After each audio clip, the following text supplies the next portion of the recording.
Yes, I think we are getting back from a good lunch, I hope. My name is Tine Bay, and I will be the chair of this session. I'm chair of CPEC, as you heard about earlier by Rogerio. He mentioned that we are collaborating also in this project here. We are very happy to be able to be here and help. And we will now start the first session. It's called Carter and Tutankhamun's Tomb.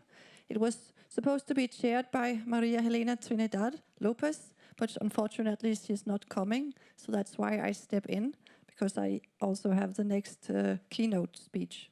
So the first speaker, let's see, that will be Carole Jarsaillon, who is a PhD candidate in École Pratique des Hautes Études in Paris, and she teaches Egyptian art history at l'École du Louvre. She focuses on the history of Egyptology, and with a particular interest in the history of the Service des Antiquités de l'Égypte. But her doctoral thesis aims at assessing the diplomatic agenda that impacted the development of archaeology in Egypt in the early 20th century through the study of Service of Antiquities, and especially in the direction of Pierre Lacau between 1914 and 1936. So today she will talk about the Tutankhamun Affair in the Lacau archives, the diplomatic stakes of a discovery. So welcome, Carole Jarsaillon.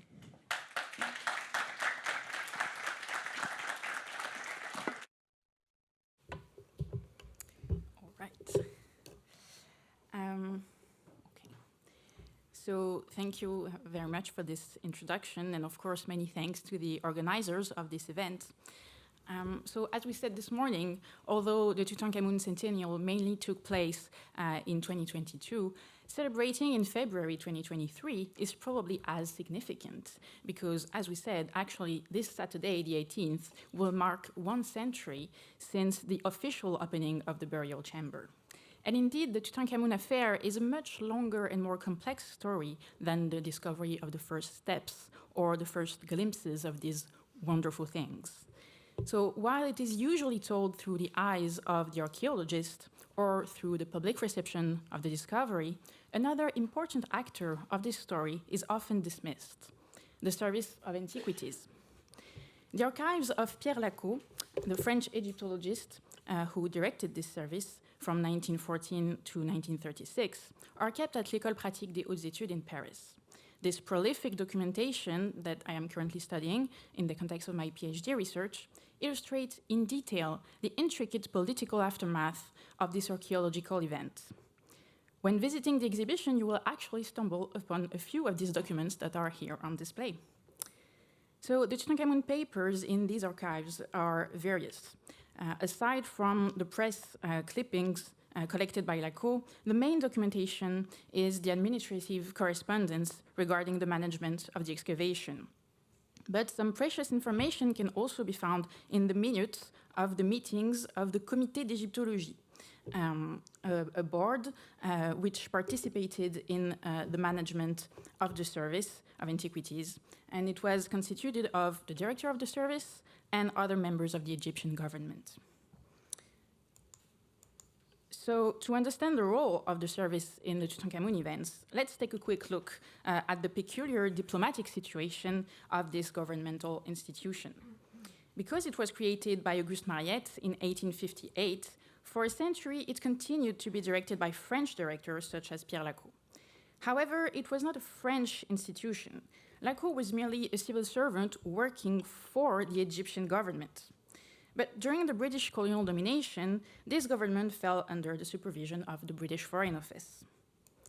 So it was this complex, multi-layered institution that was the main interlocutor of archaeologists coming to excavate in Egypt from all over Europe and the US. And in November 1922, this situation was made all the more complicated by the political context. In the aftermath of World War I, the Egyptians had risen against the British Protectorate in 1919. which led to a partial and mostly symbolic independence proclaimed by the UK just 9 months before the discovery. So in the midst of this political turmoil and fluctuating balance of power, the way archaeology was practiced was also changing. In this new Egypt, Lacau could no longer apply the Maspero Antiquities Law. As you can see here, in 1914, the first year of Lacau's mandate, no less than 47 excavation permits were requested. And although this number quickly dropped due to World War I, this created a need for more regulations. At first, the service tended to adapt the rules for each particular concession, especially regarding the division of the fines or the so-called partage system. But soon enough, Lacau had to implement new rules to decrease the prerogatives of the excavators, both in order to make it more manageable, since they were more numerous, and to protect the Egyptian heritage.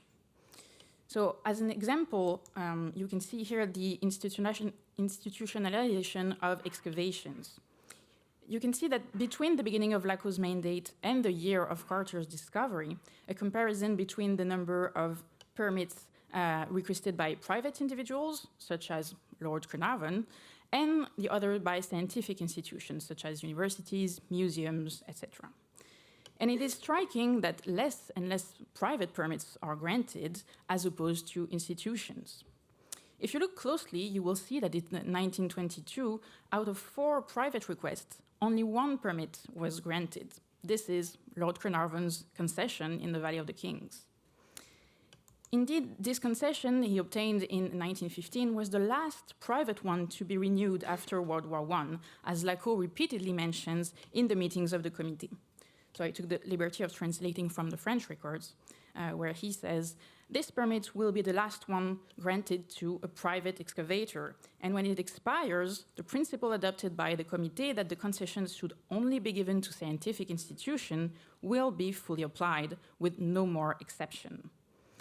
In that respect, Carnarvon and Carter's concession was already an exception, a kind of reminiscence of old practices that were no longer the norm. Another more important matter made that contract the last of its kind. It is the division of the fines. This is a central issue, not only to the Tutankhamun Affair, but for the diplomatic stakes of archaeology in Egypt. The Maspero 1912 law dictated that the service would divide the fines into 2 equal parts, one of which was given to the excavator.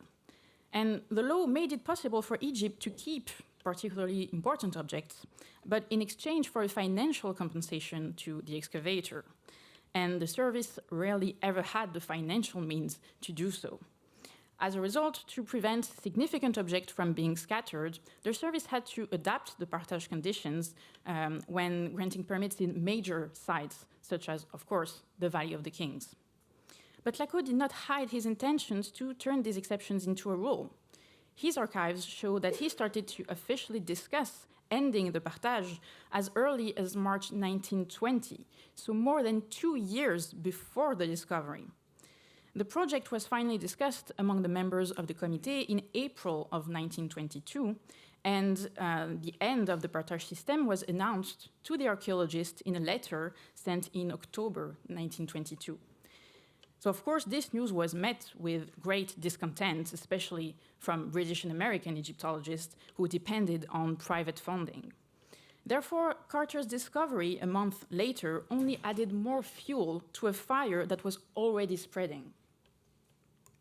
And back in 1914, Carter himself had already been reluctant to agree to these special conditions. Even though Davis before him had complied with them, in November 1914, Carter protested to Maspero and the committee that the Valley of the Kings was probably empty by then, and that these restrictions were too strict. And actually, Maspero was rather understanding, and he leaned towards a 50-50 share.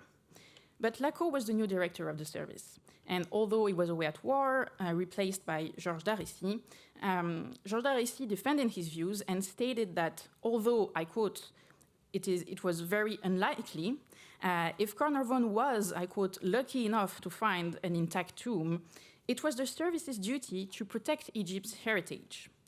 And actually, he went as far as comparing the Valley of the Kings to Westminster Abbey for the British or the crypts of Saint-Denis for the French. And so he insisted on these conditions that you can see here.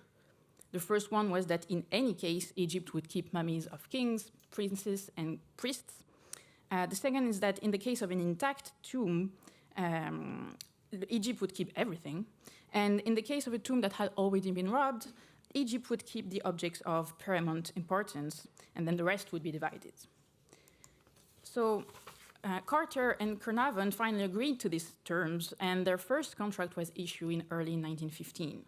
It was renewed yearly, and in 1918, Lacau thought it was necessary to clarify that, I quote, "For the words intact tomb used in this permit and the previous one, it is agreed that it should not be understood as a tomb which has absolutely never been violated, but rather a tomb which still contains its furniture in a good state of preservation, even though robbers may have penetrated inside to take the jewelry."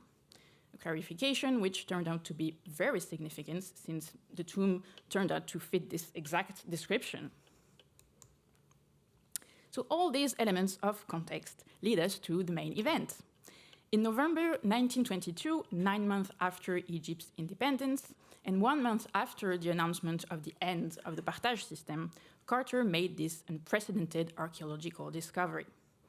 It is especially striking that the committee meeting where the news was announced on the 6th of December 1922 was the very same meeting where the committee officially and finally validated the end of the partage system. So, contrary to what is often believed, the discovery did not provoke this major change, which had been in motion for some time, as we just saw. But the simultaneity of the two announcements did fuel the controversies around the two events. And there was a lot of them. In addition to the development of the mass media at the time, these polemics mostly stemmed from the political context. They all raised the question of national identity and questions of property. The issues with the press begged the question, to whom did the information belong? Then the visitors and the access to the tomb asked, to whom did the tomb belong? And of course, the crucial question of the property of objects. So the press issues were the first to arise.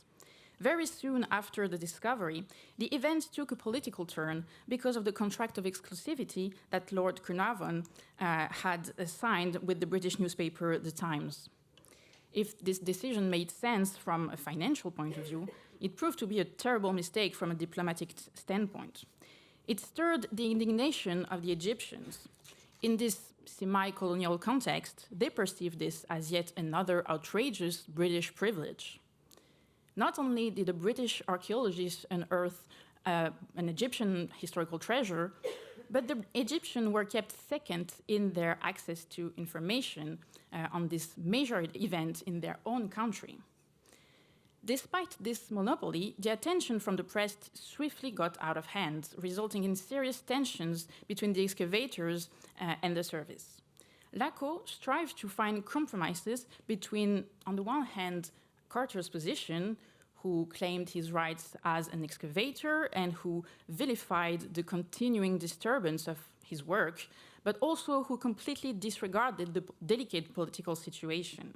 And on the other hand, there was Egypt's desire as a new nation to defend its rights and its authority on a foreign excavator. In a letter dated January 1823, the director of the service tried to offer solutions that would both protect Carter's scientific work and satisfy the Egyptian public opinion. An agent from the Egyptian ministry's press bureau would be in charge of liaising with the journalists, who would only access the tomb by groups and on predefined days. This limited the impact on Carter's work, but also left him free of giving additional information to the Times if he wanted to. So then, learning from that first experience, in autumn 1923, as the second season started, the service worked together with Carter on new rules. The visits, both the press and other guests, would be strictly limited by dated and numbered tickets issued by Lacau himself. And the press bureau would be in charge of transmitting daily information to the press through an official bulletin. But this was again perceived by Carter as an interference of the service. All the excavation contracts contained a clause which guaranteed a monopoly to the archaeologist on the rights of publication of his discovery.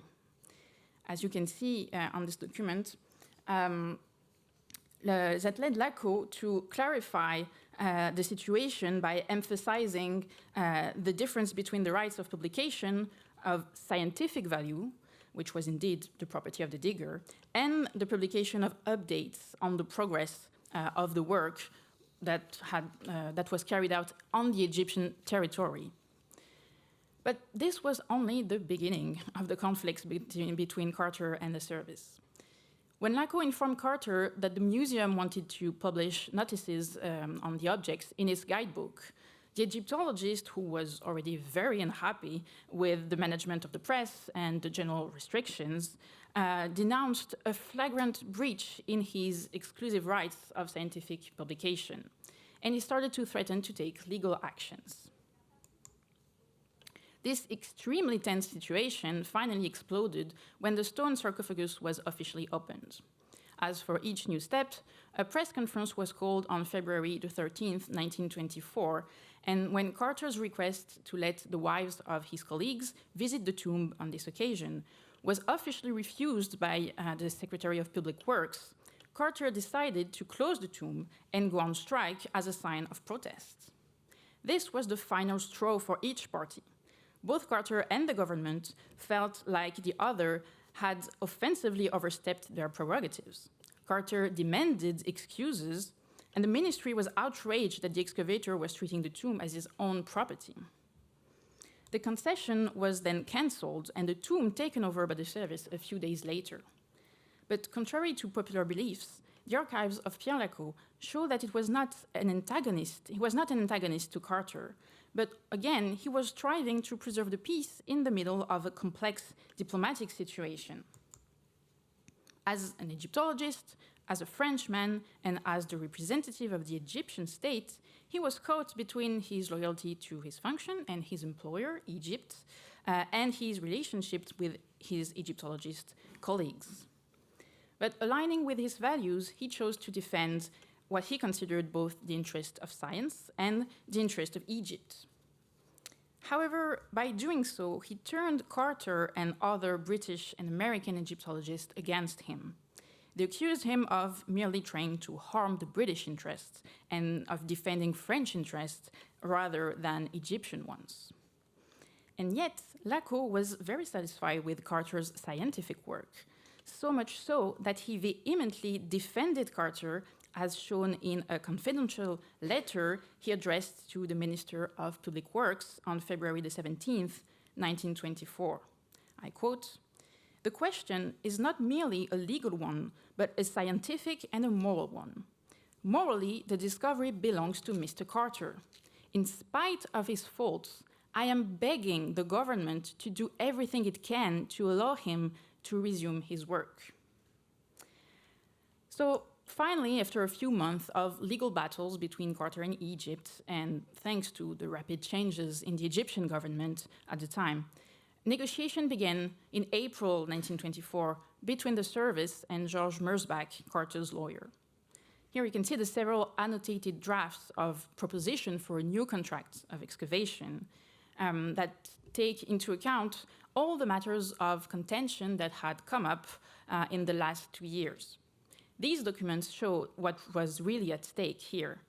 One, the level of control and authority of the Egyptian Antiquity Department on the foreign excavator, then the rights of publication, and of course, the objects. Letters exchanged between Lacau and Lady Carnarvon show that this new contract was only offered on the basis that she, as well as Carter, would renounce any claim on the objects. So we have seen that the special partage conditions of Carter's contract were always on the table even before the discovery. We have also seen that the process of ending the partage system for all the concessions had been in motion for at least 2 years, if not more, before Tutankhamun's events. Yet, here it is necessary to highlight what Lacau had in mind when putting a so-called end to the systematic partage. His vision relied on preserving both the Egyptian nation right to its heritage and the scientific value of the objects. That meant, one, avoiding the scattering of archaeological finds, and two, keeping the object available for Egyptologists and the general public. To do so implied preventing this object from ending up in private collections where they would be inaccessible, but also allowing Egyptian art to be visible throughout the world. And therefore, his idea was much more nuanced than it was made out to be by his detractors. He repeatedly wrote that he did not want to keep everything in Egypt and that he still intended on rewarding the excavators with gifts when possible. The aim, however, was that the service should be free to decide whether or not it would offer objects, and of course, which objects it would give. And that way, they would be able to only offer duplicates and would be able to keep the unique artifacts of significant historical value. In that perspective, it would appear as though Lacau did have the intention of gifting some objects to Carter and Carnarvon, as shown by this document, which was called List of Objects We Could Offer. The key word being offer. This was not a partage, but a possible gift to reward the work and financial input of the excavators. If we take a look at some of these objects, we can see that they were indeed objects of which there were several specimens, such as this one, but not necessarily of low value. You can see here the beautiful statue of Tutankhamun on a panther. So the question of giving some objects, even some of them, was of course the most political of all. And it can be summarized by this letter Lacau sent to the Ministry of Public Works, where he vilified the so-called fake news spread by the media at the time, who ignored the special clause on the partage of Carter's contract. And so he wrote, "The journalists who believe it is thanks to their complaints that Egypt acquired the right to keep the whole finding, imagine in an understandable but ill-informed patriotism that they have to keep a close eye on a matter that has no object." So to conclude briefly, as time is running out, the Tutankhamun Affair is both a unique case study and yet a perfect illustration of the transformation of archaeology in Egypt at this turning point in its political history. The discovery of Tutankhamun's tomb did not provoke the change in the antiquities law, but it does exemplify the reasons why the antiquities law had to change at this very same time. And finally, you can see that Lacau's archives provide a new point of view on this famous event, the point of view of the Service of Antiquities and its complex role at the crossroads of politics and archaeology. So I will leave you with this nice word from Winlock, a colleague to Lacau, where he says, "Best wishes for a pleasant vacation in France with Madame Lacau and the children, far from Tutankhamun and his descendants." Thank you for your attention.